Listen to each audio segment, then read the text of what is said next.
tiap jadi tiap metabolisme di tubuh kita itu saling berintegrasi.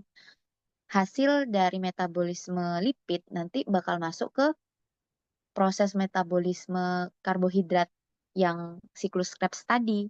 Karena dia juga akan dipecah menjadi asetil-CoA. Kalau asetil-CoA tadi kan dia masuknya ke siklus Krebs. Gitu. Nih, di sini juga dijelasin di PPT-nya Pak Mahar. This process generates a massive amount of acetyl-CoA, NADH, dan FADH2, which fits directly into the Krebs cycle and etc. Gitu. Kemudian selanjutnya ada asam amino. Asam amino itu protein ya teman-teman. Jadi bentuk polimernya itu protein, kalau bentuk monomernya itu asam amino. Dia itu prosesnya ada transamination, urea cycle, dan carbon skeleton. Ya gitulah. Kemudian gimana absorpsi dan sintesisnya itu dijelasin di sini. Jadi si asam amino dia itu bisa terjadi deaminasi.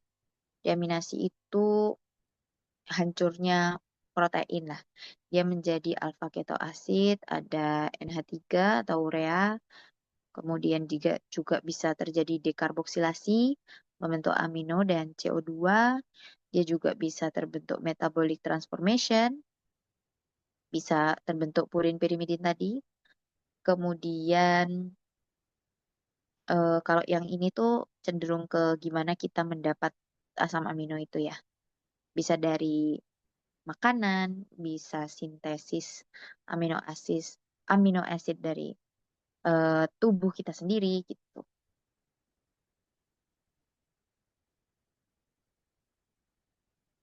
Nah, kalau ini itu adalah metabolisme dari asam amino.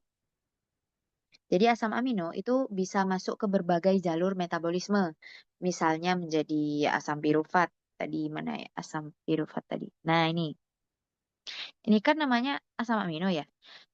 Asam amino yang alanin, serin, tirosin, triptohan, teronin, sistein itu akan masuk ke bagian yang pirufat, akan masuk lewat ini. Jadi akan ada banyak pintu buat asam amino itu untuk di metabolisme. Istilahnya gitu. Jadi dia tuh punya banyak pintu untuk di metabolisme. Bisa lewat pirufat, bisa menjadi asetil-CoA di sini, bisa menjadi di sini yang di alfa ketoglutara tadi, bisa di suksinil-CoA, bisa di fumarat, bisa di oksaloasetat gitu. Jadi banyak pintunya kalau metabolisme asam amino ini. Itu guys. Jadi semuanya itu pasti akan bermuara di siklus Krebs. Nah, ini itu ada ringkasan dari metabolisme. Jadi metabolisme di tubuh kita itu sistemnya terintegrasi. Si yang awalnya glukosa, dia bisa mengalami glikolisis. Glikolisis menjadi asam pirufat. Asam pirufat nanti akan diubah menjadi asetil-CoA. Kemudian dia akan masuk ke siklus Krebs. Kemudian nanti akan ada FO, fosfo yang tadi itu, yang kemiosmosis. Nah, bisa juga yang tadi, asam amino, dia bisa masuk lewat pirufat, kemudian asam lemak bisa masuk lewat asetil-CoA, kemudian asam amino tadi juga bisa masuk di asetil-CoA. Nanti akan bermuara di siklus Krebs. Gitu. Pokoknya siklus Krebs itu adalah intinya dari metabolisme.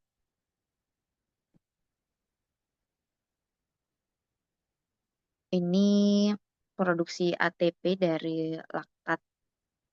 Kurang lebih nanti akan seperti tadi. Masuk ke contoh soal. Ada beberapa soal yang sudah dibahas Ermin tadi ya guys ya. Yang pertama, terjadinya perubahan dalam pembentukan mRNA atau protein pada tahap translasi tanpa adanya perubahan DNA disebut, hmm, setelah aku cari, ini itu jawabannya adalah epigenetik. Kenapa? Kalau polimorfisme itu ada variasi urutan DNA yang bersifat umum dalam suatu populasi. Jadi dia namanya polimorf ya. Jadi beragam gitu loh. Dan itu sifatnya umum dalam suatu populasi. Kalau misalkan genetik, ya yang berkaitan dengan DNA dan gen itu sendiri. Kalau mutasi genetik itu cenderung ke perubahan pada urutan DNA, bisa karena faktor-faktor tertentu. Kalau perubahan fenotip itu hasil dari interaksi genetik dan lingkungan. Fenotip itu hal yang bisa dilihat dari makhluk hidup ya, kayak misalkan warna rambutnya putih, warna rambutnya hitam, itu namanya fenotip. Kalau genotip itu cenderung tidak bisa dilihat. Jadi jawabannya nomor tiga adalah A. Nah, tadi nih, mRNA disintesis di nukleus ya guys ya. Ingat-ingat. Kalau ribosom itu translasinya. Kalau mRNA-nya disintesis di nukleus. Diproses transkripsi tadi. Lanjut, enzim sitokrom P450 yang tidak terlibat dalam reaksi reduksi oksidasi adalah, kita perlu tahu kalau enzim sitokrom P450 adalah heme protein yang berfungsi sebagai katalis oksidator dalam proses metabolisme. Berarti eh, proses metabolisme itu reaksinya ada reaksi redoks, guys. Ada reaksi reduksi dan juga oksidasi. Banyak reaksi redoks di situ. Nah, sedangkan semua enzim ini itu adalah enzim sitokrom 450 yang terlibat dalam reaksi reduksi oksidasi. Ini terlibat, ini terlibat, ini terlibat, ini terlibat. Kecuali yang piruvat karboksilase. Kenapa nih, Kak? Nah,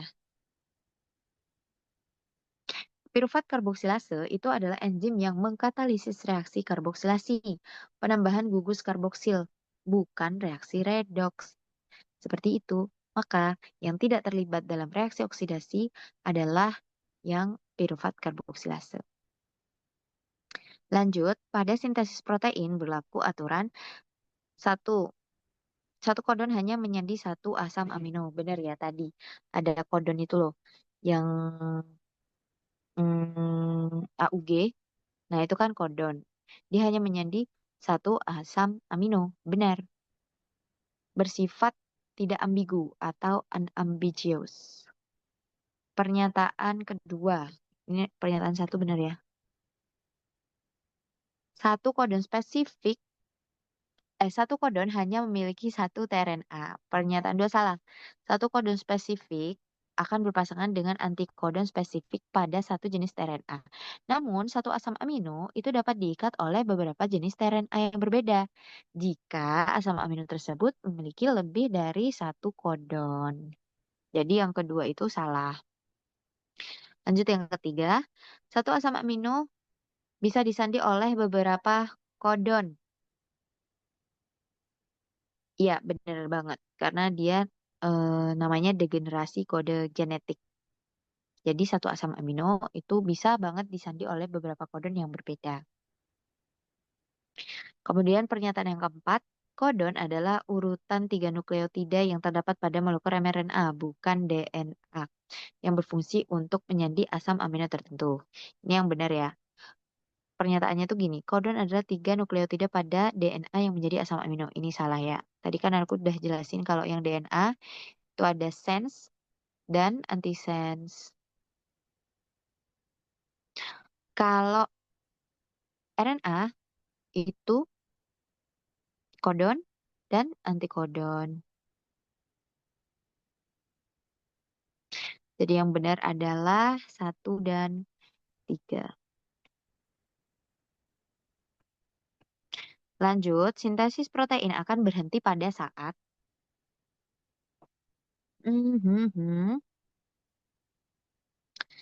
Jadi, yang namanya sintesis protein tadi, itu kan akan berhenti pada proses translasi ya. Di proses translasi yang paling akhir itu ada tahapan terminasi. Nah, tahap terminasi itu terjadi pada saat si apa namanya ribosom itu ketemu dengan stop codon di sini. Hanya itu yang membuat sintesis protein terhenti. Gitu.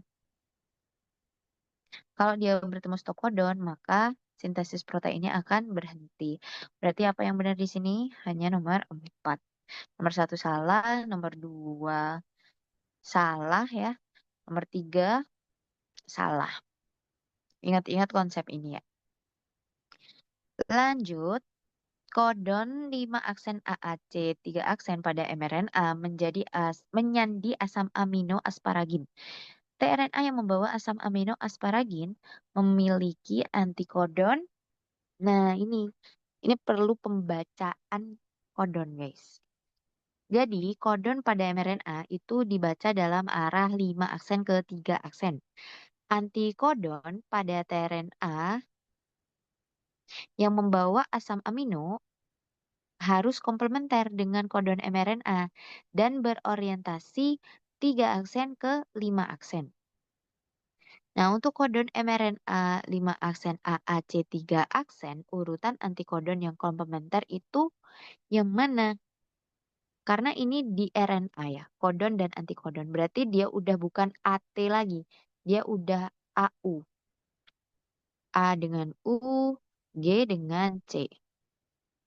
Kalau di sini kodonnya A, berarti dia akan berpasangan antikodon dengan U. Kalau dia kodon C, akan berpasangan dengan antikodon G. Sehingga urutan antikodon dalam arah 3 ke 5 adalah 3 aksen UUG 5 aksen. Ingat, ini adalah antikodon.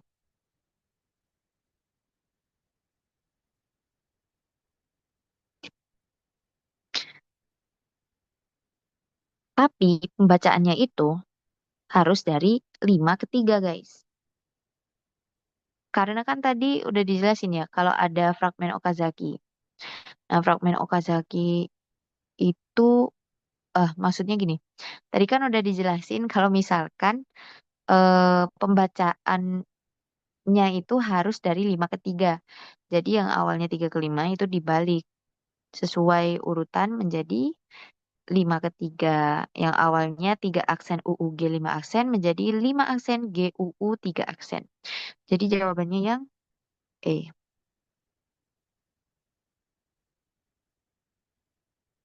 Yang termasuk anabolisme. Anabolisme tadi adalah pembentukan ya.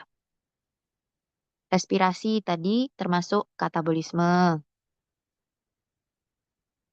Glikolisis tadi katabolisme.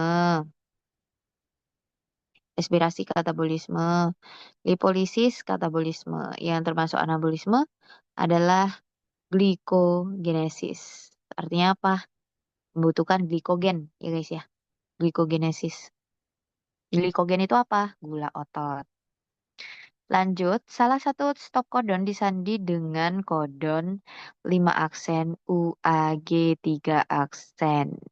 Kodon ini dihasilkan oleh DNA dengan urutan yang namanya stop kodon ya.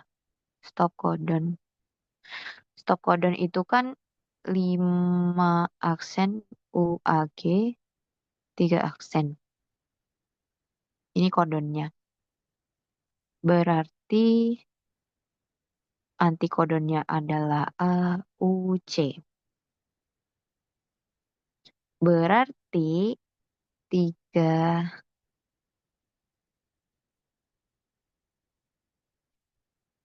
ininya itu adalah,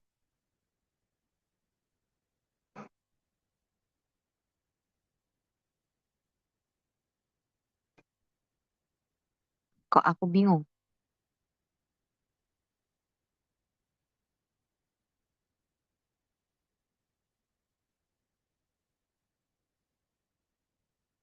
Benar-benar. ATC. Dari 3 ke 5.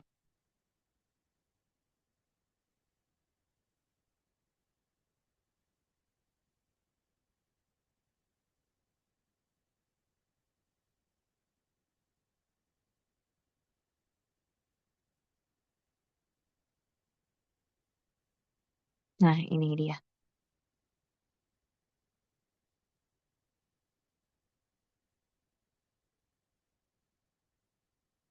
Nah, ini dia untuk pembacaan kodonnya, pembacaan DNA-nya. Tapi karena dia harus dibaca dari 5 ke 3, makanya dia harus 5 aksen, C, T, A, 3 aksen. Jadi jawabannya adalah yang B. Gitu teman-teman. Kalau misalkan ada yang mau ditanyakan, silakan ya. Ingat kalau misalkan yang ini itu dia adalah RNA, makanya dia U. Tapi karena dia DNA, makanya dia C. A, T, C. Nah, gitu. Semoga bisa dipahami. Lanjut, enzim bekerja dalam metabolisme sel melalui yang pertama mengkatalisis reaksi biokimiawi seluler, benar. Yang kedua mengatur keseimbangan kimiawi seluler, benar. Menurunkan energi aktivasi, benar. Kalau apa namanya energi aktivasinya turun, reaksinya itu akan berjalan dengan cepat ya. Kemudian yang terakhir mengatur lintasan metabolik, benar. Karena semua proses metabolisme di tubuh kita itu dibantu oleh enzim. Jadi semua jawaban di sini adalah benar. Lanjut, pernyataan di bawah ini tidak benar untuk fragmen Okazaki. Ini tadi udah dibahas sama Ermin. Kalau misalkan fragmen Okazaki itu terbentuk always di lagging strand. Kenapa?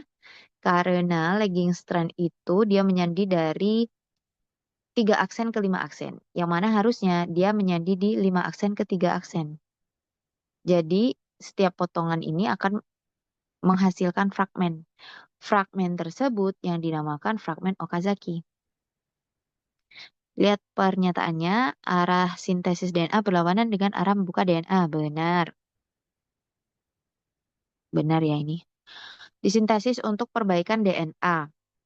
Tidak ya. Kemudian selalu terjadi pada lagging strand. Benar. Terjadinya potongan pada saat sintesis DNA. Benar. Melibatkan enzim ligase untuk menyambung DNA. Benar. Ini lagging strandnya ya. Kemudian ini ada DNA ligase untuk menyambung fragmen Okazaki tadi. Jadi yang tidak benar adalah yang B. Lanjut, pada sintesis protein terjadi aktivitas. Pertama, tRNA bertugas membawa asam amino untuk disintesis menjadi protein. Benar, tadi ya tRNA yang bentuknya kayak tabung gitu, warna biru, dia kan membawa asam amino di ribosom unit kecil. Hmm. Kemudian yang kedua, rRNA bertugas membawa mRNA dari inti menuju sitoplasma. Benar. rRNA ya guys. Kemudian yang ketiga ada mRNA. Dia membawa kode genetik untuk ditranslasikan. Benar. Oh, yang bertanya kenapa sih rRNA itu rRNA itu adalah ribosomal RNA. Dia yang mengangkut mRNA dari yang namanya nukleus menuju sitoplasma untuk dilakukan translasi. Jadi jawaban yang benar adalah 1, 2, dan 3. Yang selanjutnya ada fungsi enzim polimerase adalah untuk ini masih belum spesifik ya menurutku soalnya karena polimerase itu kan ada dua, ada DNA polimerase, ada RNA polimerase. DNA polimerase tadi pada saat sintesis, salah, DNA polimerase pada saat replikasi DNA. Setelah primase baru ada DNA polimerase. Kalau RNA polimerase pada saat sintesis protein. Untuk di sini mungkin jawaban yang paling mungkin itu adalah yang ini, mensintesis DNA baru. Kemudian soal selanjutnya, teknik utama yang digunakan dalam pengurutan ribuan hingga jutaan molekul yang diamplifikasi secara paralel adalah A. Dia adalah massive parallel sequencing.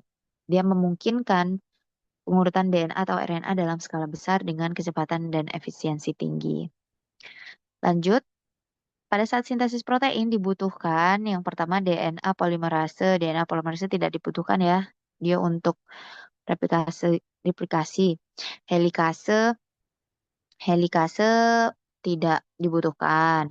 Endonuklease tidak dibutuhkan. Yang paling dibutuhkan pada saat sintesis protein adalah RNA polimerase. Helikase tadi fungsinya untuk membuka rantai ganda DNA ya pada saat proses replikasi. Lanjut, ini 4 saja yang benar guys. Yang tidak benar mengenai metabolisme dapat berupa proses anabolik. Iya. Proses biomolekuler sel. Iya. Dapat berupa proses katabolik. Iya. Melibatkan enzim non-spesifik. Salah. Ditujukan mempertahankan kehidupan sel. Iya. Jadi enzimnya itu selalu spesifik. Aku nih agak cepet ya. Soalnya kayaknya waktunya tinggal sedikit. Kemudian lanjut, dalam DNA nukleotida yang rawan terhadap oksidasi adalah guanin guys. Kenapa? Karena dia adalah punya potensial ionisasi terendah di antara basa lainnya. Sehingga dia lebih mudah kehilangan elektron dan bereaksi dengan spesies oksigen reaktif atau ROS tadi. Ini ya, untuk struktur molekul dari guanin. Lanjut, sintesis energi pada respirasi sel eukariot dari ADP menjadi ATP melibatkan enzim kompleks 5 yang tadi di membran sel itu. Kompleks 5 itu nama lainnya ATP sintase, guys. Jadi yang paling berperan dalam sintesis energi adalah kompleks 5. Akumulasi mutasi DNA mitokondria mempunyai kontribusi pada kalau banyak mutasi DNA pada mitokondria itu tandanya kan mitokondrianya rusak. Kalau mitokondrianya rusak, alhasil pembentukan ATP-nya juga menurun. Yang nantinya akan menyebabkan ke proses-proses yang lain seperti radikal bebas yang meningkat sehingga terjadinya aging proses. Proses respirasi sel eukariot melibatkan beberapa enzim yang terdapat di mitokondria, kecuali seperti yang tadi aku jelasin, ada beberapa protein, yaitu kompleks 1, 2, 3, dan 4. Untuk kompleks 5 tadi namanya ATP sintase ya. Jadi, kecuali yang nomor 5. Dia namanya ATP sintase, lebih ke apa ya, produksi energi tadi. Yang selanjutnya di bawah ini adalah penyusun DNA, kecuali DNA akan tersusun dari gula pentosa, basa nitrogen, sama hmm, gula pentosa ya. Gula pentosa, basa nitrogen, dan fosfat. Jadi yang bukan ini adalah glutamat. Kemudian jumlah gen pada mitokondria yang berperan pada respirasi sel adalah 13. Aslinya itu ada 37 gen, tetapi hanya 13 gen yang mengkode protein dalam rantai transport elektron dan fosforilasi oksidatif, yang merupakan bagian dari respirasi sel. Indikator dari patofisiologis DNA mitokondria adalah menurunnya energi yang dihasilkan ya. Tadi kalau misalkan banyak terjadi mutasi DNA di mitokondria, akan terjadi penurunan energi. Fungsi enzim polimerase adalah untuk mensintesis DNA baru. Oh, ini yang soal yang tadi ya double-double soalnya. Dewa ini benar untuk fragmen Okazaki kecuali disintesis untuk perbaikan DNA. Tadi kan ini benar, selalu pada lagging strand melibatkan enzim ligase, arah sintesis berlawanan, terjadi potongan pada saat sintesis DNA. Kemudian yang selanjutnya, enzim SSBP pada sintesis DNA berfungsi untuk hal di bawah ini, yaitu SSBP tadi yang ini ya, single strand binding protein. Dia fungsinya agar menjaga agar yang tadinya udah kebuka itu gak menyatu lagi. Jadi yang mempertahankan single strand DNA. Sudah selesai saatnya Kak Ermin. Guys, kalau misalkan ada yang mau ditanyakan, boleh langsung raise hand ya. Oke, aku lanjut ya teman-teman. Em, Sofia, aku aja yang share screen soalnya materinya di aku. Oke, Oke, makasih ya Sofia. terima kasih juga Kak Ermin. Waduh, aku lupa ya kalau kalian belum dapat ini apa namanya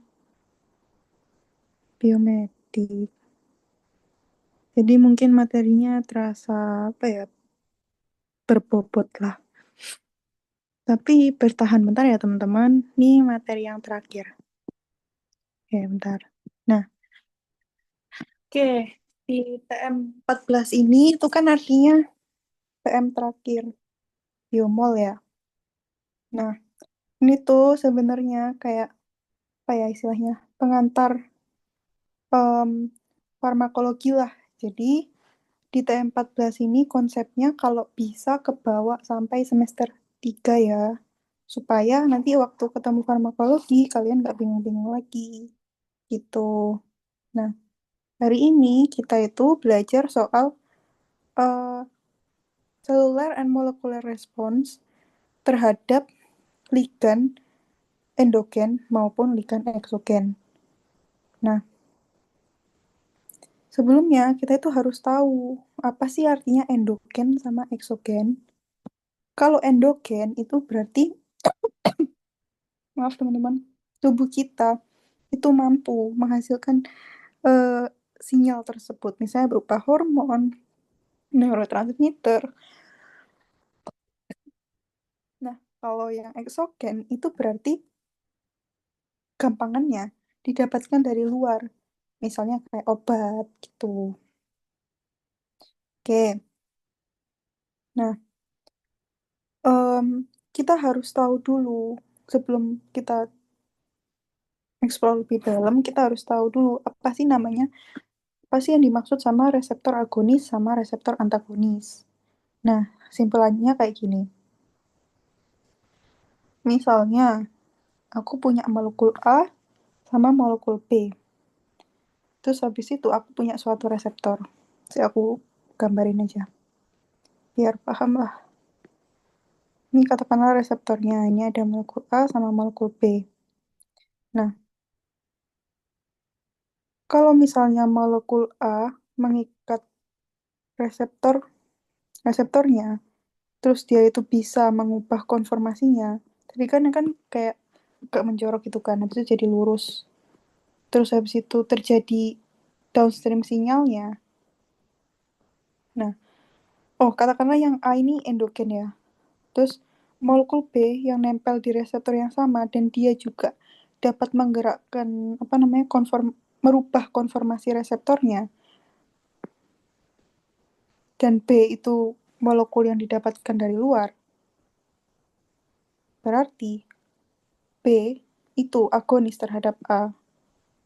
Pokoknya intinya dua molekul yang berbeda ini itu harus mengikat reseptor yang sama, kemudian dia dapat mengubah konformasinya, sinyal downstream diteruskan, maka itu namanya agonis. Gitu. Kalau antagonis, tadi kan ceritanya molekul A ini dari dalam kan, terus molekul B yang dari luar. Nah, kok gambarku jual ini, sorry sorry. Nah, kalau antagonis, tadi kan A endogen, katakanlah dia dapat mengubah, ya dia pasti dapat merubah informasi sih. Soalnya kan ini reseptornya dia, ini reseptor A ya, reseptor punyanya A. Terus B mau ngikat reseptornya A. Oh oke, bisa ngikat, tapi dia nggak bisa ngubah konformasinya, nggak bisa jadi lurus kayak gini nggak bisa. Nah, berarti dia itu antagonis A. Soalnya kalau misalnya dia gak mampu ngubah konformasi reseptor A, ya berarti sinyal downstream kan nggak diteruskan. Nah, itu namanya antagonis. Aku rasa Pak Cis sudah pernah jelasin deh ke kalian pasti soal agonis sama antagonis. Nah, antagonis ini tuh bukan berarti kayak menghilangkan efek dari eh, ligand A yang mengikat di reseptor A-nya. Tapi dia tuh cuman kayak bukan berarti efeknya berkebalikan. Misalnya kalau ligand A nempel di reseptornya, dia dapat mengeluarkan insulin. Nah, kalau misalnya ligand B yang sifatnya antagonis terhadap A nempel di reseptor A, bukan berarti insulin yang dihasilkan itu tambah dikit. Bukan kayak gitu. Tapi efeknya mungkin insulinnya nggak keluar. Gitu. Beda loh insulin nggak keluar sama insulin dikit. Kalau insulin dikit berarti kan ya dia keluar, tapi jumlahnya dikit. Kalau misalnya insulin nggak keluar, ya emang lagi nggak keluar aja. Misalnya kayak kita apa namanya, gula darah, gula di dalam darahnya rendah, ya otomatis nggak ada insulin, hampir nggak ada insulin, kan? Bingung nggak teman-teman? Gimana ya cara jelasin simpelnya? Pokoknya kalau misalnya agonis, itu berarti dapat mengubah konformasi reseptor ligand endogennya. Kalau antagonis itu nggak bisa ngubah konformasinya gitu, sehingga nggak ada sinyal yang diteruskan gitu intinya. Nah, oke. Sekarang kita masuk ke insulin eh, eksogen dan endogen. Nah, jadi ceritanya insulin itu kan diproduksi sama tubuh kita sendiri di sel beta pankreas sebagai hormon. Nah, tapi insulin ini itu juga bisa didapatkan dari luar, misalnya kayak obat gitu kan. Buat orang-orang diabetes mellitus tipe 2 yang dia kayak sama sekali nggak bisa ngebuat insulin di dalam tubuhnya. Jadi kayak diabetes kan tipenya ada macam-macam, tergantung tergantung kerusakannya di mana juga gitu kan. Nanti kalian baca lagi. Tapi pokoknya eh insulin, struktur molekul dari insulin eksogen sama endogen itu pasti kayak mirip gitu loh. Sehingga dia bisa terikat di reseptor yang sama. Terus habis itu dia juga bisa sama-sama mengubah konformasi reseptor insulin di dalam tubuh. Kayak gitu intinya. Nah, tapi teman-teman, di dalam tubuh kita itu ternyata insulin itu nggak semerta-merta langsung jadi insulin gitu. Jadi ada stepnya lagi supaya nanti insulin dihasilkan. Nah, tubuh itu buat dulu yang namanya preproinsulin. Habis itu nanti diubah jadi proinsulin, terus habis itu jadi insulin. Nah, preproinsulin itu apa sih? Nah, simpelnya gini. Itu kan berarti ada 3 tahap kan. Jadi dari preproinsulin, proinsulin, terus insulin. Kita zoom in gini. Sebenarnya kan nggak perlu paham paham soal ini banget, gak apa-apa sih. Tapi at least kalian ngerti, oh kalau insulin di dalam tubuh itu awalnya preproinsulin loh, terus habis itu nanti diubah jadi proinsulin, habis itu jadi insulin.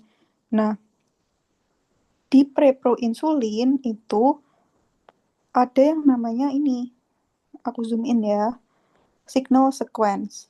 Nah, ketika apa namanya protein berhasil dibentuk sama ribosom, kan insulin kan hormon, hormon kan protein toh, kan dia berarti dibentuk di ribosom. Nah, dia itu masih bentuk preproinsulin. Gara-gara ada signal sequence-nya, sebentar, yang ini, dia itu bisa masuk ke retikulum endoplasma. Kalau nggak ada signal sequence-nya, berarti nanti dia nggak bisa masuk ke retikulum endoplasma. Harus ada signal sequence-nya gitu. Kayak misalnya kalian beli paket, kalau misalnya nggak ada alamatnya, gimana caranya paketnya bisa nyampe ke rumah kalian? Kayak gitu. Di dalam retikulum endoplasma, si apa namanya, signal sequence ini dibuang. Terus kayak protein yang lain juga, si insulin ini itu dilipat-lipat. Kenapa kok dilipat-lipat? Ya, karena setiap lipatannya, protein itu kayak setiap lipatannya itu punya makna gitu. Oh, aku harus ngikut reseptor yang ini. Oh, aku harus ngikut reseptor yang itu, kayak gitu. Nah, lipatan ini juga itu ngebantu si insulin buat ngebentuk yang namanya jembatan disulfida. Nah, jembatan disulfida itu apa? Simpelnya kayak eh, atom sulfur ketemu atom sulfur terus berikatan. Nih, tuh kayak gitu. Simpelnya kayak gitu. Oh my God. Kayak gitu. Nah, disulfida bond ini itu cuma ada di asam amino yang namanya sistein. Yang lainnya nggak ada. Tuh. Jadi, di tahapan proinsulin itu signal sequence-nya udah dibuang, ini signal sequence sudah dibuang, terus dia terbentuk apa namanya jembatan disulfida ini. Gitu. Nah, sebenarnya insulin itu ada 3 bagian. Bagian A, bagian B, sama bagian C. Nah, jembatan disulfida itu hanya terbentuk di insulin A sama B aja. Yang C itu nggak ada jembatan disulfidanya. Nah, makanya nanti waktu dari proinsulin jadi insulin itu terjadi pemotongan. Nih, ada tulisannya kan di peptide cleavage site. Nah, itu tempat dia dipotong sehingga nanti yang C bisa dibuang. Sebenarnya nggak dibuang sih ya. Pokoknya nggak dipakai gitu. Yang A, insulin A sama insulin B itu yang punya apa namanya aktivitas biologis di dalam tubuh manusia. Gitu ceritanya. Semoga dapat dipahami ya teman-teman. Nah, ingat kalau misalnya kita belajar farmakologi, kita harus tahu lokasinya di mana. Ini lokasinya ada di sel beta pankreas. Nah, sel beta pankreas kan yang memproduksi insulin kan. Jangan lupa ya teman-teman. Nah, ngepotong apa namanya rantai A, B, dan C itu pakai ini enzim yang namanya endoprotease yang ku highlight pink sama karboksipeptidase gitu. Sebenarnya di ujian ini nggak keluar sih, tapi kalau misalnya kalian paham ini kayak ke depannya itu aku rasa bakal lebih mudah sih, soalnya parpol materinya banyak banget kayak gitu. Nah, selanjutnya ini aku bahas soal model dari reseptor insulin. Nah, reseptor insulin itu ada 4 model, kayak 4 model pendekatan gitu. Ada yang tipenya yo-yo, separation model, terus domain ligand induced approximation model, sama rotation model. Nah, baik insulin endogen maupun eksogen itu bisa ngebind di reseptor insulin ini. Nah, kan tadi insulin eksogen itu kan agonis insulin endogen. Berarti insulin eksogen itu bisa ngubah konformasi reseptor insulin kalau dia berikatan sama reseptor insulin endogen. Gitu, paham nggak? Gimana ya? Jangan pakai endogen eksogen deh kalau misalnya susah. Insulin yang didapatkan dari luar kayak obat itu bisa berikatan sama reseptor insulin yang ada di dalam tubuh kita. Tuh. Nah, reseptor insulin di dalam tubuh kita itu kan biasanya berikatan sama hormon insulin yang diproduksi dari tubuh kita sendiri. Nah, tapi kan kalau misalnya orang sakit kayak misalnya diabetes mellitus tipe 2 itu kan ada di mana antara insulinnya kurang sensitif atau insulinnya sedikit banget diproduksi. Nah, obat insulin yang didapatkan dari luar itu ditujukan buat orang diabetes yang insulinnya dikit banget diproduksi. Kayak sel beta pankreasnya tuh udah nggak bisa ngeproduksi apa namanya insulin, makanya butuh dari luar. Nah, obat insulin itu sama-sama bisa berikatan sama reseptor insulin. Terus dia juga bisa ngubah konformasinya. Makanya dia itu insulin dari luar, eksogen itu agonis terhadap insulin endogen. Gitu. Pokoknya intinya di situ aja sih kayak mengubah bisa berikatan, bisa mengubah konformasinya. Oh, ya udah berarti agonis. Kalau misalnya berikatan tapi nggak bisa mengubah konformasinya, berarti itu antagonis. Gitu. Nah, ketika si apa namanya insulin berikatan sama reseptornya, otomatis kan berubah kan konformasinya. Nah, eh kalau misalnya yang yoyo, ini kalian hafal sendiri ya. Apa namanya ini kepalanya jadi kayak berdekatan, hadap-hadapan tapi posisinya di bawah. Kalau yang separation model, apa namanya yang bawah itu berikatan. Ini apalin lah pokoknya. Ini keluar di ujian. Oke, lanjut. Nah, ini aku udah pernah bahas kan di TM UTS. Tapi aku review dikit-dikit aja. Nah, jadi gini. Tadi kan kita udah cerita toh. Udah bahas soal apa namanya kalau misalnya insulin berikatan sama apa namanya reseptor itu konformasinya bakal berubah. Nah, konformasi yang berubah itu bisa digambarkan pakai ini. Ada yang ada yang berdekatan kayak gini, ada yang kayak gini, ada yang kayak kayak gini, ada yang kayak gini. Nah, sebenarnya tujuan dia bisa kayak gini itu tujuannya satu.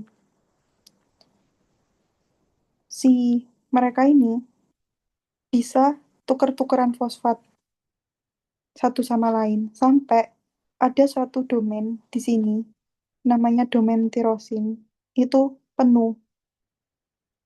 Aku udah bahas kok waktu itu di MAPK signaling pathway itu konsepnya sama kayak gini. Kalau misalnya domain tirosinnya udah penuh, dia bisa manggil protein yang lain ke dirinya. Nah, protein yang lain ini biasanya itu membawa fosfat dari si domain tirosin ini.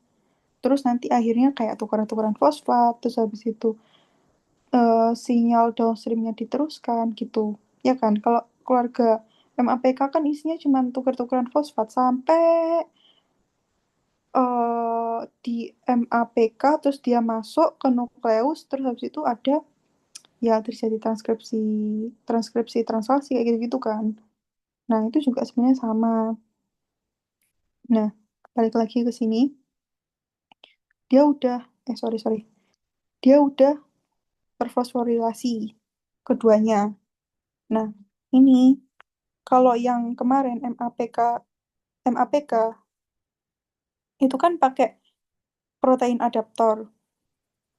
Nah, kalau nggak salah protein adaptornya itu namanya si ras. Waduh, kok aku lupa. Namanya ras. Tapi kalau di sini sebenarnya ada protein adaptor yang paling pertama lagi, namanya SHC. Ya udah, SHC habis itu nanti terus ke map kinase akhirnya jadi cell growth, differentiation sama survival. Nah, ini juga GAP1 itu buat memperkuat jalur MAPK. Nah, terus ini kan tadi kan metogenic arm. Ada juga yang metabolic arm. Nah, apa namanya? Yang domain tirosin yang terfosforilasi ini itu juga bisa manggil insulin reseptor substrat yang merupakan protein adaptor. Kemudian, gara-gara protein adaptor ini, ada downstream yang ditimbulkan, yakni aktivasi PI3 kinase. Nah, kalian juga udah familiar sama kinase-kinase. Kinase itu kan berarti suatu enzim yang kerjanya mindahin fosfat ke suatu substrat gitu kan intinya. Nah, PI3 kinase ini itu sebentar. Sebelum ke sini bahas ini dulu. Kalau yang glikogen PI3 kinase itu juga bisa menyebabkan glikogen sintesis sama protein sintesis gitu. Nah, PI3 kinase itu bisa ngetransfer fosfat ke gugus eh, ke ke substrat PIP2 ini jadi PIP3 gitu. Nah, PIP2 sama PIP3 itu apa sih, Kak? Sebenarnya dia ini itu adalah fosfolipid. Sebenarnya fosfolipid. Jadi kayak fosfolipid di tubuh manusia itu kayak banyak gitu loh jenisnya. Ada yang buat persinyalan, ada yang buat struktur membran sel. Tergantung sama ini ya. Kita zoom in sini. Tergantung kalau PIP ini PIP itu R-nya adalah ini karbon apa namanya 6 siklik namanya inositol. Terus sebenarnya nggak cuma inositol kayak banyak gitu. Nah jadi kayak ya kalau misalnya ininya diganti ya sifat fosfolipidnya juga berubah. Terus habis itu apa namanya tulangnya diganti, backbone-nya. Ini kan pakai gliserol. Backbone-nya diganti, itu nanti aktivitasnya juga berubah gitu. Pokoknya yang kalian harus ingat, fosfolipid di tubuh manusia itu ada banyak jenisnya. Nggak cuma buat proteksi membran, tapi bisa juga buat persinyalan. Nah, tadi kan dari PIP2 udah jadi PIP3 toh. Nah, PIP3 ini itu bakal mengaktifkan protein kinase B. Akhirnya protein kinase B itu membantu memindahkan vesikel yang isinya transporter GLUT4 ke membran sel. Vesikelnya nanti fusi kan. Terus akhirnya glukosa bisa masuk. Muncullah metabolic pathway. Nah, kenapa sih Kak kok repot-repot harus mindahin transporter ini ke apa namanya membran sel? Kenapa sih glukosa nggak bisa langsung masuk aja? Nah, simpelnya kita harus ingat kalau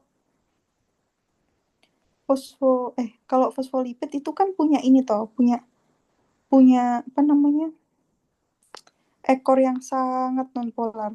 Jadi molekul-molekul polar itu kan susah buat masuk. Jadi perlu adanya transporter gitu, teman-teman. Semoga dapat dipahami ya, meskipun udah malam-malam nanti dilihat aja ya rekordannya. Nah, glukosa itu polar banget soalnya dia banyak glukos hidroksilnya gitu. Hmm, ya gitu. Mau tak gambarin glukosa tapi aku ya lupa strukturnya. Oke, kita lanjut latihan soal aja ya teman-teman yang bahas tentang insulin ini supaya kalian kebayang. Sebentar, kita giniin dulu ya. Nah, berikut ini yang tidak tepat mengenai respon seluler dan molekuler insulin. A. Reseptor insulin memuat enzim tirosin kinase. Nah, ini benar yang tadi aku bilang. Kalau dia punya domain tirosin, gitu. Nah, sebenarnya kayak reseptor insulin itu spesial karena dia itu bisa ngetransfer fosfat ke eh, protein yang lain. Makanya namanya itu tirosin kinase ya kan. kan tirosin kan domainnya kinase aktivitas enzimnya gitu. Nah, nggak semua reseptor itu bisa kayak gitu. Contohnya aja kayak G-coupled protein receptor itu kan dia itu cuman apa namanya tergantung ligannya mau ngaktifin domain yang mana terserah GQ, GI, GS terserah kan tergantung ligannya. Nah tapi kalau reseptor insulin itu dia punya domain tirosin kinase yang bisa ngetransfer fosfat ke protein lainnya sehingga nanti downstream sinyal diteruskan gitu. Yang C, reseptor insulin menggerakkan fungsi metabolik dan mitogenik. Ya, benar. Ini ada ya di PPT. Udah aku cantumin juga. Kalau yang metabolik, yang glukosanya masuk ke dalam sel sehingga terjadi aktivitas kayak katabolik kayak yang Kak Sofia jelasin. Ada apa namanya? Glikolisis, siklus Krebs, bla bla bla, itu kan. Terus habis itu kalau mitogenik itu ada hubungannya sama MAP kinase. Tuh, yang D. Jadi opsi yang C benar. Yang D, reseptor insulin berubah konformasi ketika diaktifkan. Benar dong, karena ya supaya sinyal downstream aktif kan konformasinya harus berubah dulu. Tuh. Terus yang E, reseptor insulin tidak berinteraksi dengan peptida C. Nah, ini benar karena insulin yang aktif itu kan yang chain A sama chain B yang ada apa namanya eh, jembatan disulfidanya ini kan yang sistein. Kalau yang apa namanya yang B itu kok yang B yang C itu gak dipakai soalnya simpelnya nggak ada disulfidanya gitu aja inget. Reseptor insulin dikendalikan oleh kadar gula ekstraseluler. Nah, ini salah. Sebenarnya itu bukan reseptornya, tapi insulin yang dikeluarkan itu dipengaruhi sama kadar gula ekstraseluler. Nah, kenapa kayak gitu? Simpelnya ya, kalian makan. Nyam, nyam, nyam, nyam. Terus habis itu, pasti kan di tubuh kita kan udah dipecah-pecah tuh makanan itu. Kayak jadi bentuk sederhananya. Misalnya, karbohidrat jadi glukosa, bla bla bla gitu kan. Kita ambil yang glukosa aja. Glukosa diserap di usus halus, masuk darah, dia larut dalam darah. Nah, bayangin tubuh kita gak ada insulin. Kadar gula di dalam darah tinggi terus. Nah, kadar gula di dalam darah yang tinggi terus ini itu kayak ujung-ujungnya bisa merusak endotel. Merusak endotel, terus merusak struktur yang lain juga. Sehingga pembuluh darah yang bisa kontraksi sama dilatasi itu terganggu fungsinya. Kalau misalnya kayak gitu, gimana dong? Ya, simpelnya bisa aja orang tersebut kena hipertensi. Makanya diabetes itu kan penyakit kronis yang turunannya banyak. Ya gitu deh, malah kemana-mana. Rek. Pokoknya intinya kadar gula ekstraseluler itu nggak bisa ngendaliin eh ngendaliin reseptor insulin. Kalau misalnya mau ngomongin soal reseptor insulin pun dia bisa diperbanyak ataupun diperdikit, itu pasti nanti hubungannya sama ini, sama apa namanya, pembuatan, apa sih, pembuatan protein dalam tubuh juga. Sedangkan nggak cuy, kayak apa namanya, glukosa nggak sampai ke situ, parah ya. Sampai pemahamanku ya, yang masih semester 3 ini. Kalau misalnya ada, kalau kalian nggak setuju bisa, Kak, bukan kayak gitu, bla bla bla. Bisa langsung konfront ke aku, oke? Next. Loh, kok main ini doang, Rek, soal insulinnya? Sih. Oh iya, cuman itu doang soal insulinnya. Oke, kok gitu lanjut. Nih, endogenous GLP-1 rilis. Nah, kita kan udah familiar tuh sama insulin, hormon insulin. Nah, sebenarnya ada suatu hormon lagi yang nge-trigger supaya insulin itu dapat dikeluarkan. Namanya adalah glucagon-like peptide atau GLP-1. Nah, di mana sih GLP-1 ini dihasilkan? Nah, dihasilkannya itu di usus halus oleh yang namanya L-cell. Nah, eh, L-cell ini itu punya yang namanya chemosensor. Jadi, kalau misalnya makanan masuk, jalan-jalan di lumen, tet, tet, tet, tet, ketemu ini. Oh, ini ada makanan nih. Ayo kamu ke LP1, keluar. Tet, tet, tet, tet. Jalan-jalan ke pembuluh darah. Itu.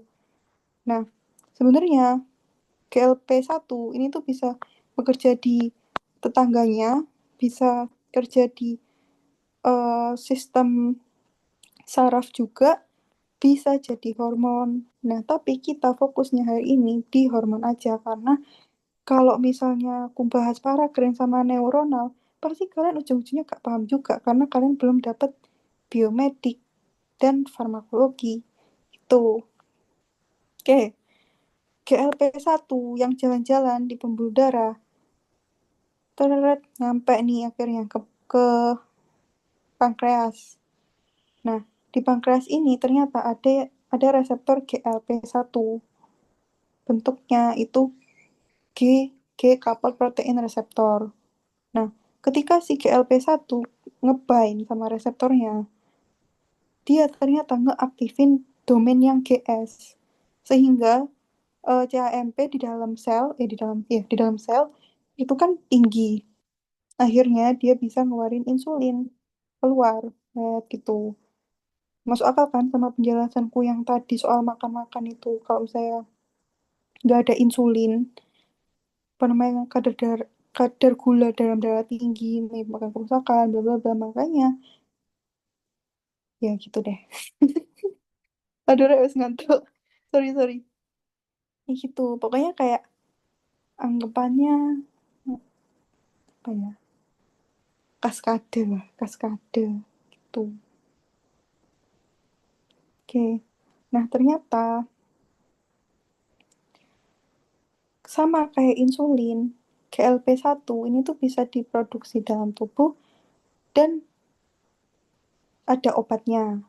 Nah, obatnya itu namanya exenatide. Tuh, exenatide itu dapat berikatan di GLP-1 reseptor. Sama kayak apa namanya? eh Apa sih ini? GLP-1. Kalau misalnya exenatide berikatan di GLP-1 reseptor, maka dia bakal ngeaktifin bakal ngeaktifin domain GS-nya. Sehingga CAMP meningkat, akhirnya apa namanya, insulin dikeluarkan. Gitu kan. Oh ya, by the way, ini ada di, jangan lupa ya, reseptor GLP-1 ada di pankreas. Jadi kalau misalnya GLP-1 berikatan sama reseptornya, insulin keluar. Gitu. Soalnya kan apa namanya, insulin kan adanya di sel beta pankreas. Tuh, anggapannya kayak GLP-1R yang apa namanya, jalan-jalan di darah itu sebagai tanda kalau ini loh, manusia ini lagi makan.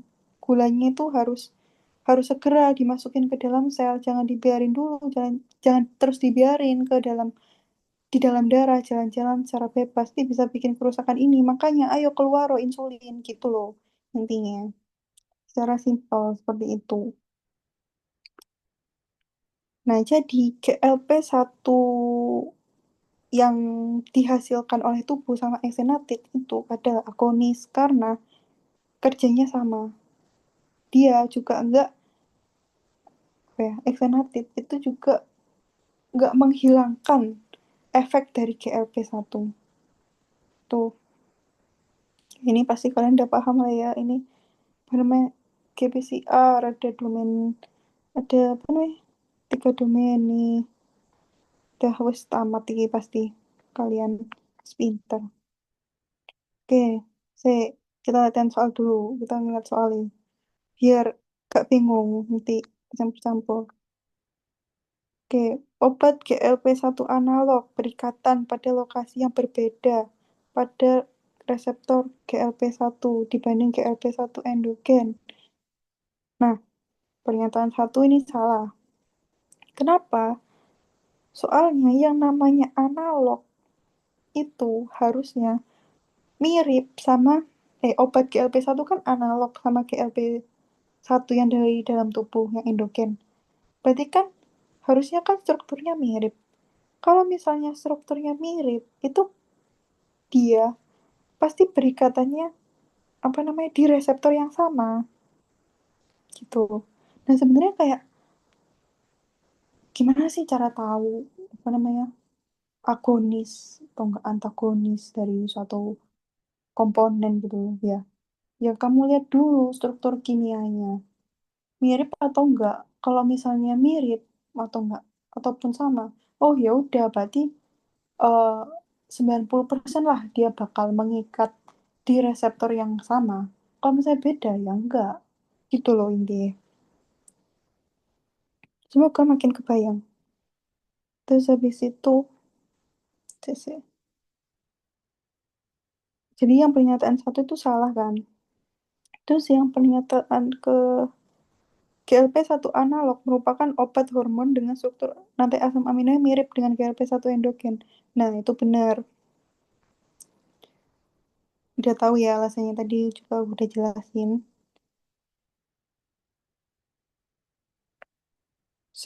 Bentar. Tak cari soal yang GLP lagi. Tuh, tuh, Kak ada, Rek. Oke, kita lanjut aja, wes. Ke yang endogenous signaling of pain. Oke, tadi kita bahas sel yang kerjanya soal gula-gula. Ada insulin, terus habis itu GLP-1, kayak sistem pencernaan kan istilahnya. Sekarang kita beda, kita masuk ke apa namanya signaling of pain. Nah, ini berarti hubungannya ada di saraf, di neuron, gitu kan. Nah, ya apa yang jelas.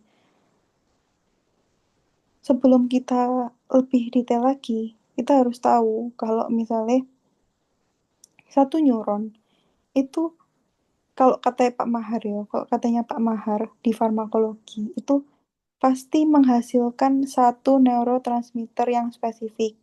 Nah, yang ada di screen ini itu berarti neuron yang menghasilkan glutamat, glutamat. Nah, kalian pasti juga tahu kalau glutamat itu adalah suatu neurotransmitter, sinyal kimia yang dihasilkan oleh suatu neuron.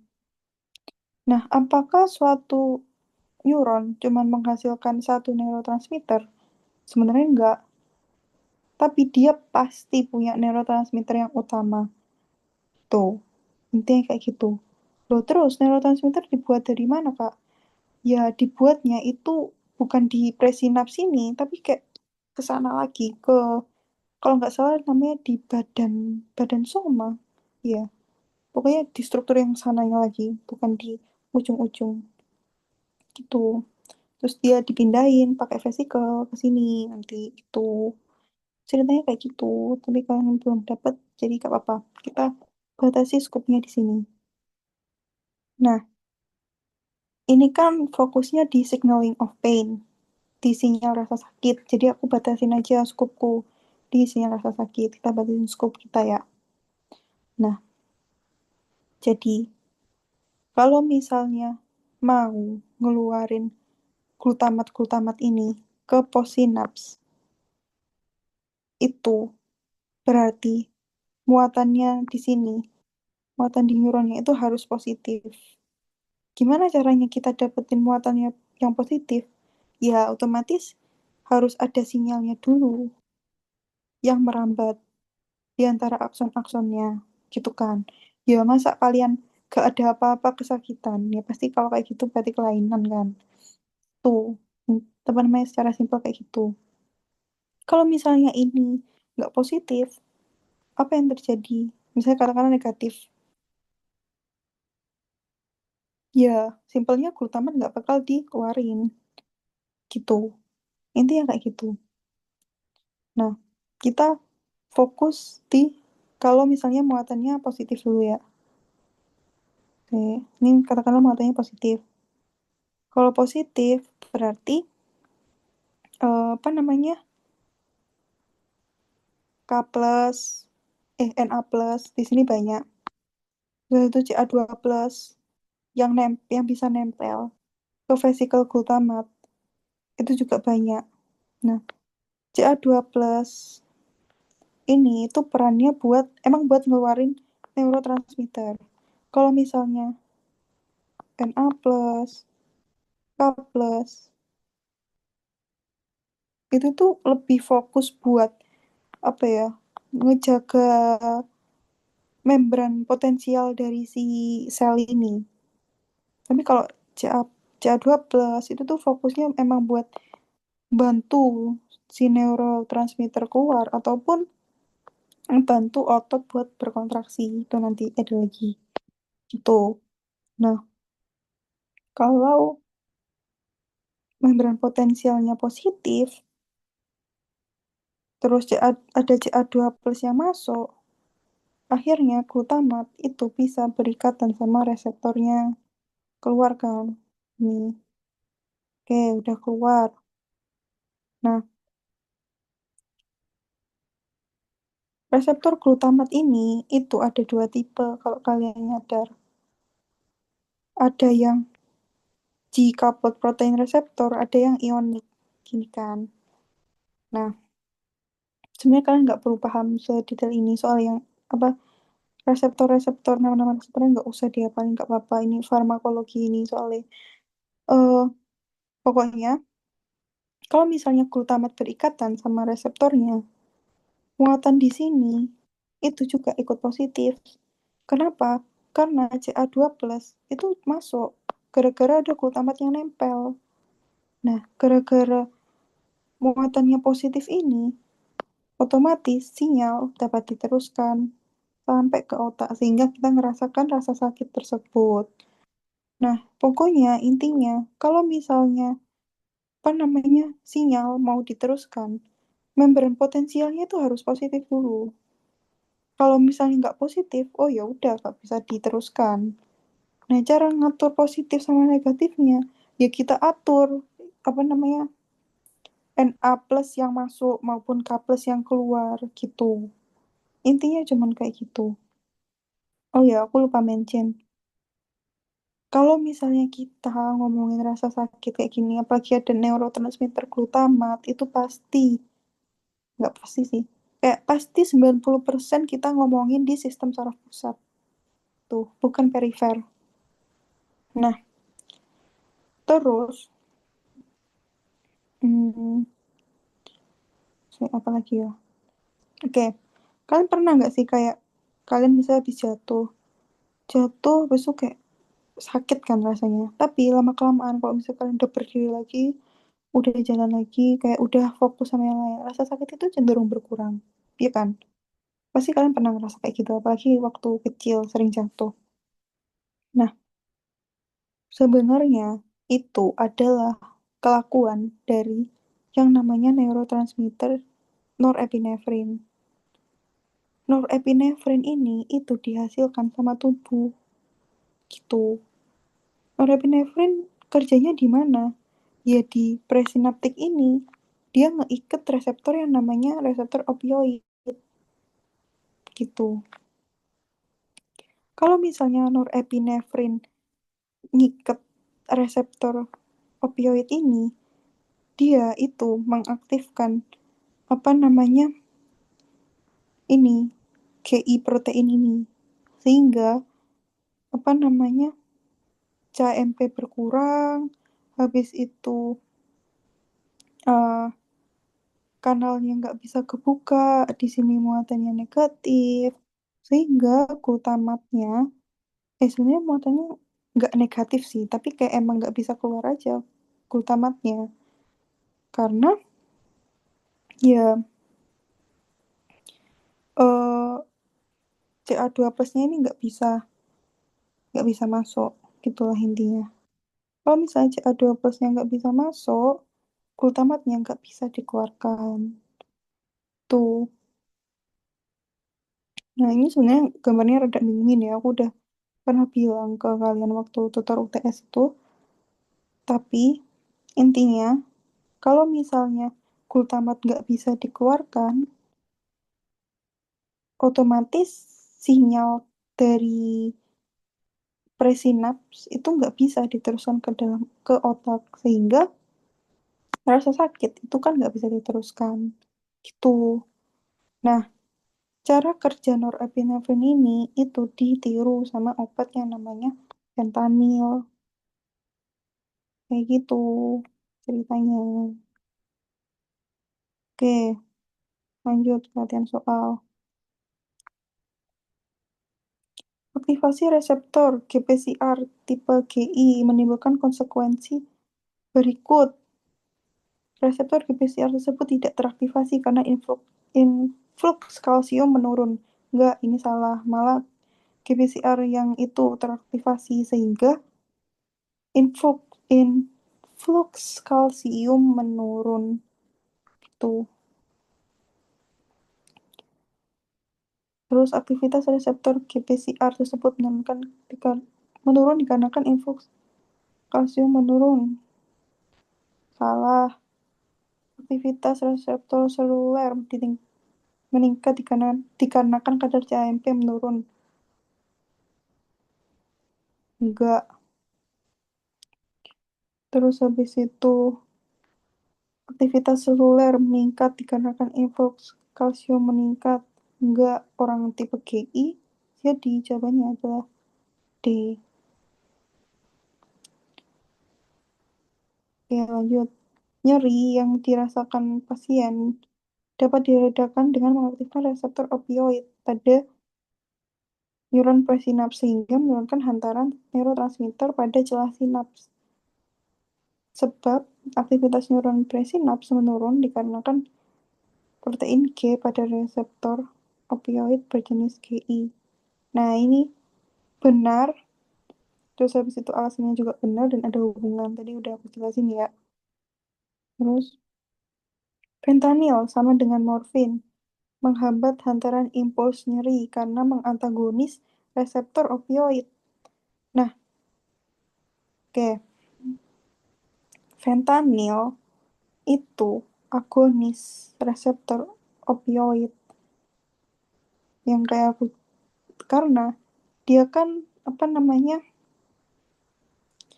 apa sih, meniru kerja dari neurotransmitter. Kok norepinefrin ya? Bentar, kayaknya aku salah nulis norepinefrin. Kayaknya itu bukan norepinefrin.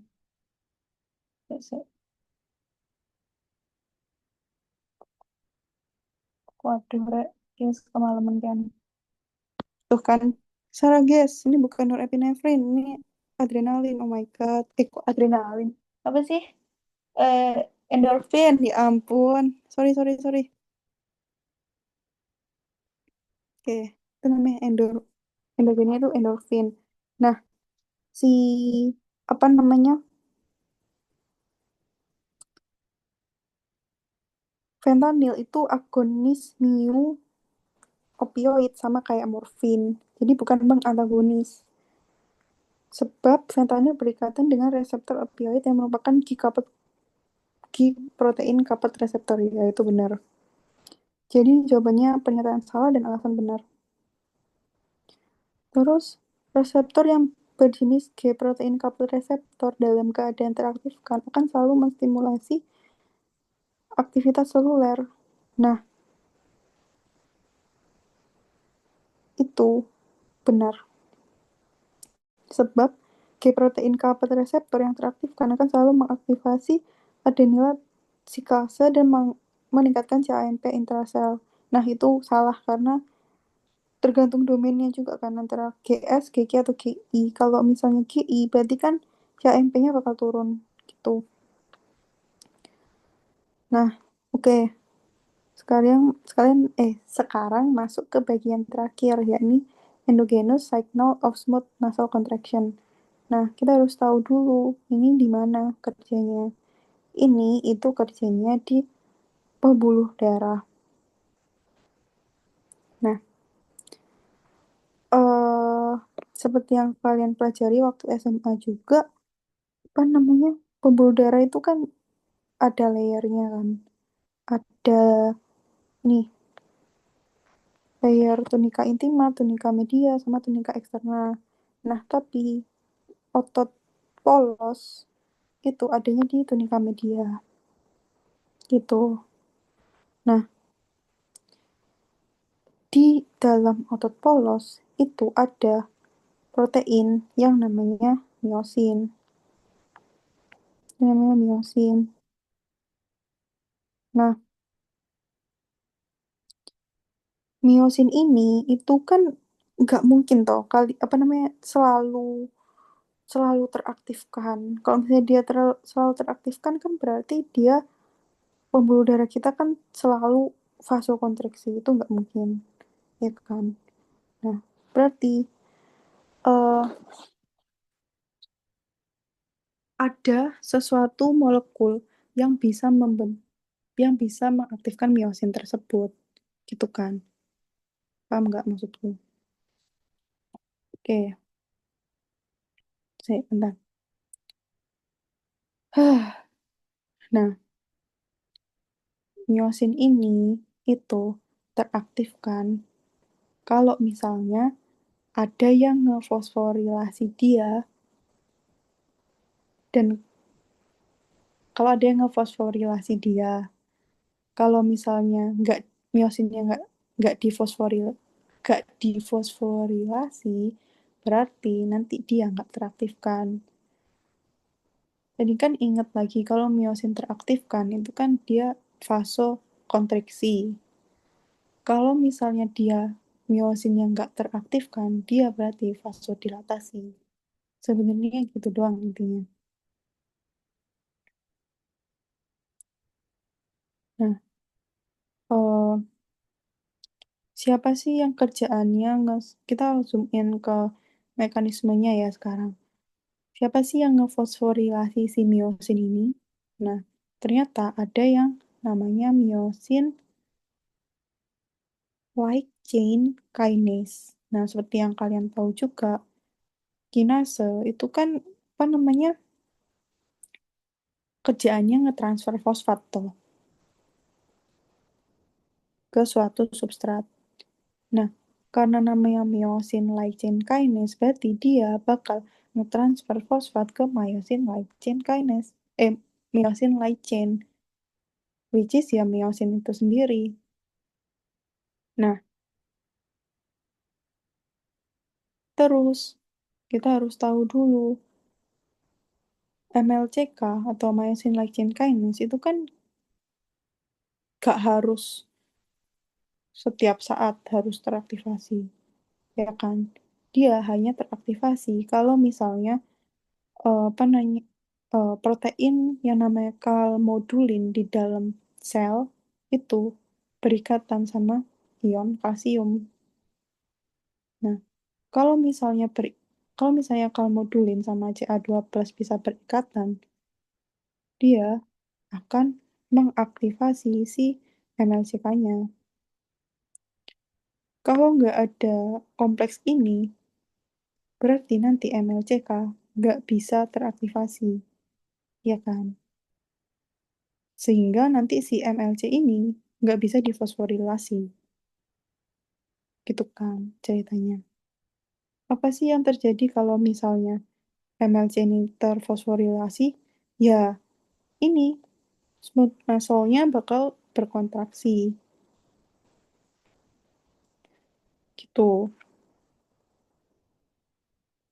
Nah, terus gimana caranya supaya kita gak vasokonstriksi terus-terusan. Kalau misalnya vasokonstriksi terus-terusan lah yo berbahaya atau begitu Bu. Kayak misalnya apa ya? Ya, ada hubungannya lagi sama hipertensi. Soalnya kan kayak apa namanya pembuluh darahnya menyempit, terus tekanannya jadi tinggi, bla bla bla gitu kan. Nah, eh apa sih? Oke, yang ngambil cara vasodilat cara supaya nggak vasokonstriksi terus kan otomatis fosfatnya harus diambil sama suatu enzim. Nah, suatu enzim ini itu namanya myosin light chain fosfatase. Kalau kinase ngasihin fosfat ke myosin sehingga dia apa namanya vasokonstriksi. Cara vasodilatasinya ya gampang aja. Myosin light chain fosfatase ngambil fosfatnya dari myosin light chain sehingga dia bakal relax lagi jadi ke kondisi awal gitu kan. Sebenarnya intinya cuma di situ. Kalau misalnya mau vasokonstriksi, berarti myosin light chain-nya dikasih fosfat. Kalau misalnya mau vasodilatasi, mau relax, berarti fosfatnya dihilangin. Gitu. Pakai yang namanya enzim fosfatase. Tuh. Nah, ternyata apa namanya? eh myosin light chain fosfatase itu bisa diinaktifkan. Nah, gimana cara cara diinaktifkan? Nih, simpelnya gara-gara ditambahin fosfat sama suatu enzim yang namanya ruginase. Gitu deh. Kayak ya cuma tuker-tukeran fosfat aja sih ceritanya. Tuh ya teman-teman. Semoga dapat dipahami. Oke, nah kita sekarang belajar soal obat hipertensi. Nah, yang namanya amlodipin. Amlodipin ini itu golongan kalsium kanal blocker non-DHP. Orang hipertensi itu kan tekanan darahnya tinggi. Tekanan darah tinggi ini itu bisa disebabkan oleh banyak hal. Salah satunya itu apa namanya pembuluh darahnya vasokonstriksi terus. Gimana cara ngelebarinnya? Ya simpelnya kalsium kanalnya diblok, diblok sehingga apa namanya kalmodulin kompleks ini itu nggak terbentuk sama sekali. Kalau misalnya kayak gitu gimana? Ya berarti MLCK-nya nggak aktif. MLCK-nya nggak aktif, nggak bisa ngetransfer fosfat ke MLC, sehingga nggak bisa kontriksi, gitu kan. Nah, em, udah sih gitu aja sebenarnya. Sebenarnya kalau misalnya kita mikir-mikir, apa namanya? Duh, emang nggak bahaya ta kalau misalnya vasodilatasi kayak gitu terus. Kalau misalnya terjadi penyakit yang lain gimana?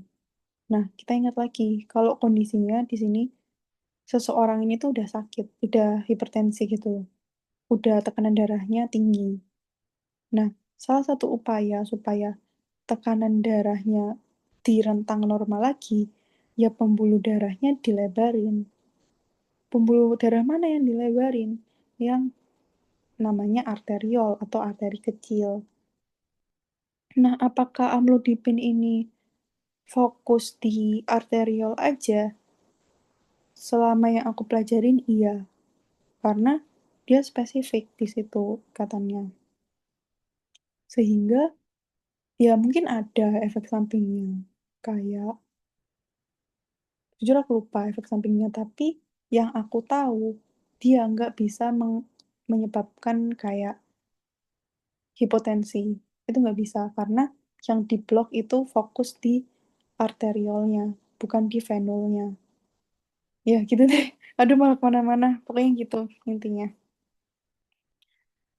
Oke, pokoknya ingat aja kalau amlodipin itu menyebabkan kalsium nggak bisa masuk ke dalam sel, sehingga pembuluh darah itu nggak bisa kontraksi. Kalau misalnya nggak bisa kontraksi, otomatis tekanan darah bisa masuk ke rentang normal lagi gitu.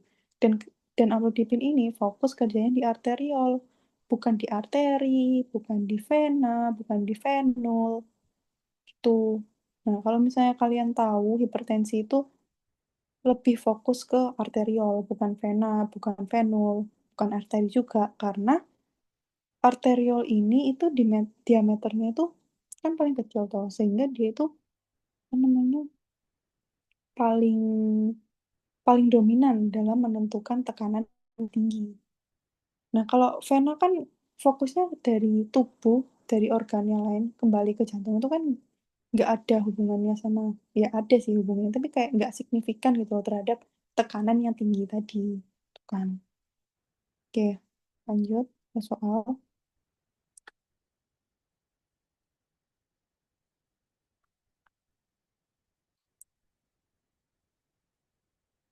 interaksi seluler pada otot polos vaskuler yang ditimbulkan penggunaan amlodipin adalah ya kontraksi menyebabkan vasodilatasi. Nggak mungkin kontraksi malah menyebabkan vasodilatasi, ya kan? Kontraksi menyebabkan vasokonstriksi. Sebenarnya kontraksi menyebabkan vasokonstriksi, tapi nggak ditimbulkan gara-gara penggunaan amlodipin. Amlodipin kan malah buat relaksasi, sehingga menyebabkan vasodilatasi. Tuh kan? Terus interaksi molekuler pada otot polos vaskuler yang ditimbulkan penggunaan amlodipin adalah kanal kalsium membuka lebih sering. Enggak, dia malah kalsium kanal blocker, sehingga kalsiumnya nggak bisa masuk ke sel. Terus influx kalsium ke intrasel meningkat. Nggak mungkin, kalsium channelnya udah diblok kan tadi. Aktivitas MLC kinase meningkat. Nggak mungkin juga, karena MLCK aktivitasnya bisa ada ataupun bisa meningkat kan gara-gara kompleks kalmodulin sama kalsium. Kalau misalnya kalsiumnya diblok ya nggak bisa dong bikin. Reaksi fosforilasi MLC meningkat. Enggak, karena tadi MLCK-nya pun juga sedikit. Jadi jawaban yang benar adalah rasio MLC tidak terfosforilasi meningkat. Gitu ya. Oke, ini aku tadi lewatin yang awal-awal soalnya kayaknya susah kalau misalnya kalian nggak tahu apa namanya awalannya. Nggak tahu contoh-contohnya. Oke, tinggal 3 soal lagi. Berikut pernyataan yang kurang tepat mengenai respon seluler dan molekuler dari obat adalah eh, respon seluler dihasilkan dari interaksi sistem fisiologi sel dengan senyawa obat. Ya, ini benar ya, soalnya eh, sistem fisio interaksi sistem fisiologi sel itu kayak istilahnya mekanisme kerja sel saat menerima obat. Kayak exenatid yang berikatan dengan reseptor GLP1 reseptor pada sel beta pankreas, habis itu bisa mengubah konformasinya, kayak gitu. Nah, yang B, agonis GPCR mengubah konformasi GPCR sehingga ikatan protein G terlepas. Ini benar. Kan kalau agonis berarti selalu dapat mengubah konformasi reseptornya. Yang D, ikatan insulin pada reseptor menyebabkan tirosin kinase dapat mengikat substrat. Ini juga benar, soalnya kan ada domain tirosin, habis itu domain tirosin full dulu, ada fosfatnya, habis itu dia bisa ngasihin fosfatnya tersebut ke substrat yang lain gitu kan. Itu benar. Obat yang berupa agonis mengubah struktur tersier atau 3 dimensi dari reseptor, ya benar. Nah, mengubah struktur tersier atau 3 dimensi dari reseptor itu kan sama aja kayak mengubah konformasi suatu reseptor tersebut kan. Oke, jadi jawabannya yang C. Semua aktivasi reseptor akan menghasilkan peningkatan aktivitas seluler. Karena enggak. Contohnya kayak aktivasi apa namanya opioid reseptor oleh ligan gen kayak endorfin dan eksogen kayak fentanyl itu malah menghambat persinyalan. Sehingga impuls rasa sakit itu nggak dapat diteruskan ke otak. Gitu kan. Oh, oke. Lanjut. Antagonisme merupakan salah satu bentuk interaksi molekuler yang diinduksi ligan eksogen. Ini salah.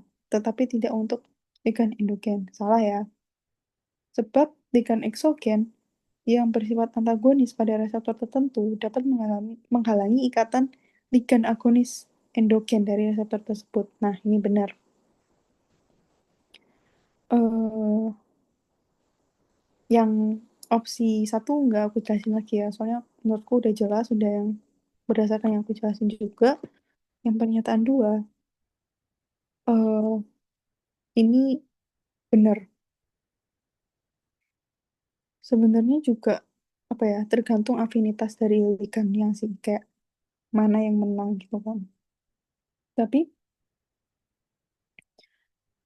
logikanya ya, kalau misalnya ada ligan antagonis, terus habis itu ada ligan agonis, dia pengen berikatan di reseptor yang sama, terus habis itu, saya bentar tak gambarin. Nah, karena reseptornya kayak gini bentuknya, bukan yang kayak gini. Oke, ini katakanlah active site-nya, sehingga ligand hanya bisa apa namanya berikatan di sini. Kalau ini, itu ada sisi lainnya. Katakanlah ini active site-nya, terus ini active site juga, tapi di sisi yang lain. Nah, ini biasanya disebutnya sisi aloesterik. Nah, ligandnya ada dua. Dia pengen berikatan di sini. Ini dari endogen, ini eksogen. Dia mau berikan di sini. Kan otomatis kompetisi. Beda kalau misalnya endogennya mengikat di sini, tapi eksogennya mengikat di sini. Dan mereka punya apa namanya aktivitas yang berlawanan. Ini saya misalnya dapat apa namanya mengubah konfirmasi, ini enggak.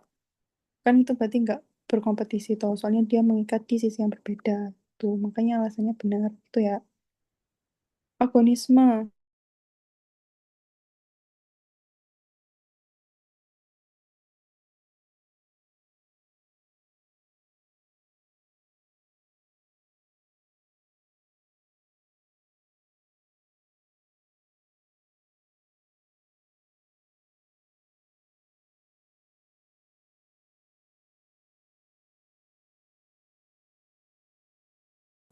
Apakah dia mengikat di tempat yang sama atau enggak dulu?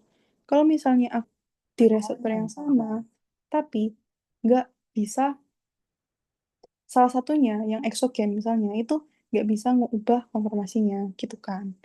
Jadi jawabannya yang D. Wah, akhirnya selesai. Haha, anjir. Oke, udah jam setengah 10, Rek. Oke, terima kasih teman-teman. Sampai sejauh ini apakah ada yang ditanyakan?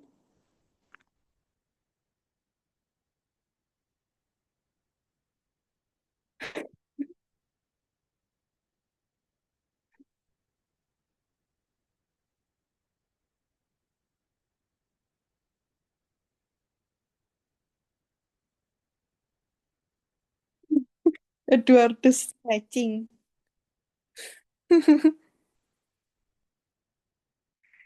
Oke, udah malam. Mohon maaf ya teman-teman sampai malam gini soalnya aku nggak sadar kalau materinya itu sepadat ini. Soalnya aku mikirin kayak, oh alah ini kan nge-review SMA doang pasti cepet lah selesainya. Tapi ternyata dari apa namanya biokimia ternyata sepadat itu. Oke, oke karena udah malam, aku selesaikan aja ya untuk tutorial di malam ini. Terima kasih ya teman-teman buat yang udah join. Mohon maaf aku juga apa namanya kurang fokus karena udah malam juga ya ampun. Sorry Paul kalau misalnya ada yang salah-salah. Kalau misalnya ada jawaban yang kurang sesuai juga bisa PC aja ya. Bisa didiskusikan lagi. Itu ya teman-teman. Terima kasih. Terima kasih teman-teman, semangat tuasnya. Edward skill aku.